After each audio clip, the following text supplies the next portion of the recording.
আমরা একটা বর্ডার আছে, যে বর্ডারে ব্রাজিল, আর্জেন্টিনা আর হচ্ছে প্যারাগুয়ের একটা মিলন মেলা এই জায়গায়।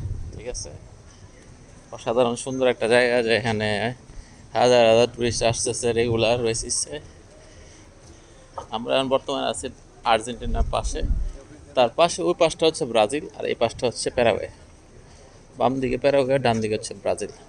দেখা, এখান থেকে দেখা যাচ্ছে ব্রাজিলের পতাকা, এদিক দিয়ে আর্জেন্টিনা, ওইটা হচ্ছে প্যারাগুয়ের পতাকা।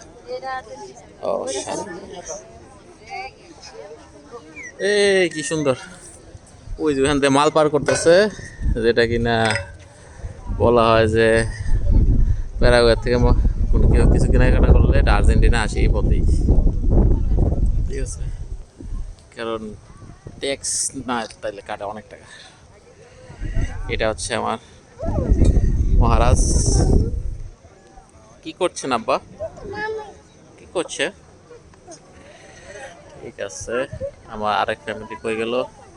এটা একটা ফ্যামিলি আছে, আরেকটা ফ্যামিলি কই গেছে? কই গেল রে, কই গেল রে, কই গেল রে? তানিয়া কই? ঠিক আছে, আব্বু দেখো একটা নৌকা, দেখো দেখো দেখো একটা নৌকা যাচ্ছে, ওই দেখো একটা নৌকা যেতেছে, একটা নৌকা যাচ্ছে।